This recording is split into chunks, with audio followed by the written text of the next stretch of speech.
Je voudrais d'abord remercier tous les collègues pour avoir accepté de participer à cette activité. Donc célébrer au même titre que tout le monde au Sénégal la fête du travail. C'est des moments de communion parce que tout le monde sait que pendant 12 mois nous travaillons ensemble au-delà du fait que nous avons des relations professionnelles. Mais c'est aussi des relations fraternelles qui nous unissent parce que nous passons plus de temps en milieu de travail qu'à la maison. Donc il est bon à chaque fois qu'on doit célébrer la fête du 1er mai, que l'on puisse se réunir afin de sympathiser et oublier plus ou moins le stress quotidien du travail. Donc c'est des moments que nous vivons avec beaucoup de joie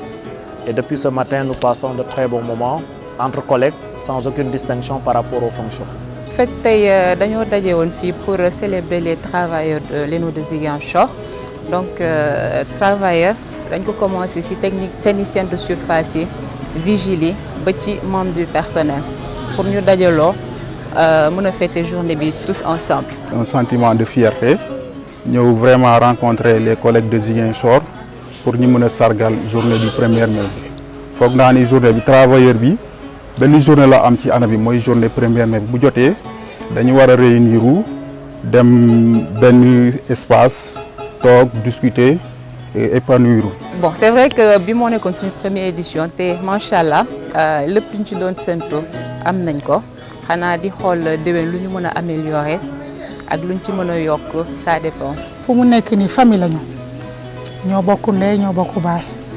kenn du xam ñi moy femme de ménage ñi ñoo patron yi personnel yi doo xam dañoo dem bokk ñoo bokk ndey ak baay daal. Globalement, pour moi, il n'y a pas de secret, sinon dire que c'est des collègues qui sont, en tout cas du point de vue du travail, nous avons des relations de travail très correctes et très cordiales, dans le respect mutuel. Et nous nous considérons toujours comme une famille parce que, comme je dis souvent, dans le cadre du travail, il n'y a pas de distinction entre celui qui est au sommet et celui qui est en bas de l'étage. Chacun contribue à sa façon au fonctionnement de l'ENO et tous contribuons au fonctionnement d'une seule et unique institution. Chacun joue un rôle, s'il ne le joue pas, mais les choses ne fonctionneront pas. Donc nous ne nous considérons pas comme étant plus importants que les autres. Moi je considère que tout le monde est important et on essaie dans le cadre du travail de mettre chacun à l'aise dans le cadre du travail et ce qui fait que nous avons des relations de travail très collaboratives et très cordiales. l'ENO c'est une structure publique ñun ñëpp ko moom ñun ñi fa liggéey sax moomuñu ko ñëpp ko ñoom moom ci région bi képp ku am soxla ku bëgg a organiser activité mun na ko ñëw organiser au niveau de l'ENO looloo tax am na volet bu nga xamante ne dañ ko ibbi volet bi nga xamante ne c'est un service à la communauté permettre na képp ku nekk ci milieu bi ENO fu mu nekk bu amee activité mun na ñëw solliciter ENO bi mun na ko accompagner dans l'organisation de cette activité donc moo tax ma ne ENO bi c'est pas pour le personnel, c'est pour tout le monde. Nous l'avons commencé, nous n'allons pas l'arrêter. En tout cas, c'est notre souhait. Nous souhaiterions que les années à venir, que nous puissions le célébrer et de la meilleure des manières. Voilà, et que ça soit quelque chose qui va unir l'ensemble des travailleurs de notre espace. Et la seule chose que nous prions, c'est que l'année prochaine, que ça nous trouve dans des conditions de travail ou un espace de travail beaucoup plus convivial et beaucoup plus adapté à ce que nous faisons. Et nous sommes assurés que quand nous aurons l'ENO définitif, vous verrez vous-même l'année prochaine que nos conditions de travail seront très améliorées et la fête va encore être beaucoup plus belle. Comme c'est la journée des travailleurs, xanaa di ñaax ku nekk ci domaine bi nga nekk gën ci farlu di ñaanal bon ku nekk daal place bi nga tollu yàlla jàppale ñu ci. Bon li ma mën a wax pour étudiants yooyu noonu mooy adduna bi léegi dafa soppeeku parce que auparavant nos parents amuñu réalité yi mais léegi ñun nu ñuy demee adduna bi noonu lay soppaleeku avec les nouvelles technologies donc bépp étudiant bi nga xamante ne bu ñu orienté université dafa war a adapté aussi nouvelles technologies donc man li ma jàpp mooy étudiants yi nga xamante ne dañ leen orienté université numérique c'est Amirou Kane am nañu un pas en avant par rapport ak yeneen étudiants yi parce que suñu université bi dès la première année on te forme, on t'initie à l'informatique. Da ngay mën déjà manipuler machine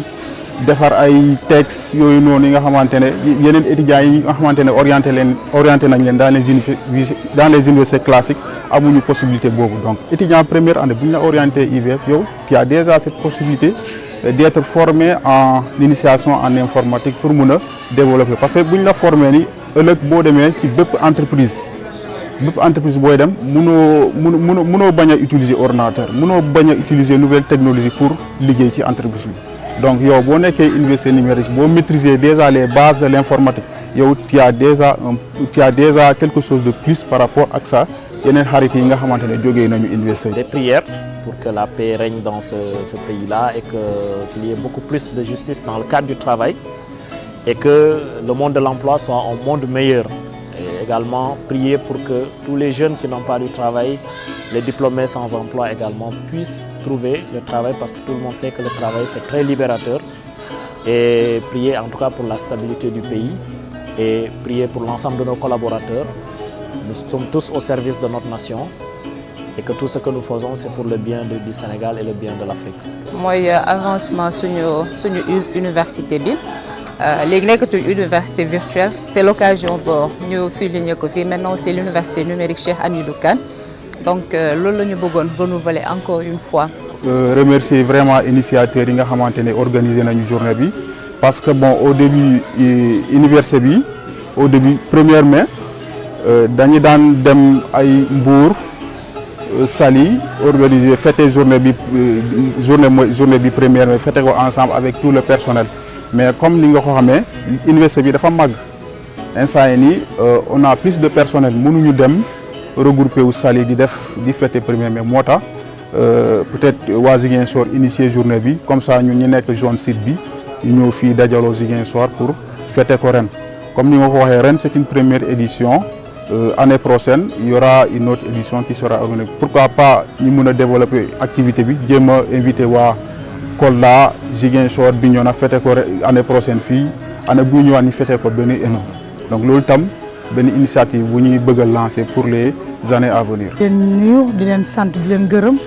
ci teewaay bi tey ak patron yi ENO yi dañoo jàpp xooluñu ni femme de ménage lañu ñoo bokk ndey ñoo bokk baay. dañoo jàpp moom kenn du bu ñu nekkee fii doo xam kii moo femme de ménage kii mooy patron yi doo ko xam parce que dañoo bokk ñun ñëpp dañoo suudewu liggéey bi bu jotee dañuy def suñu liggéey bu paree ñu def ku nekk nga xam li ngay def daal xam pour mooy wax ak nit ñi liggéey bi jëm kanam wërsëg yi gën a yokku nag fu ñu nekk ni mu gën a jëm kanam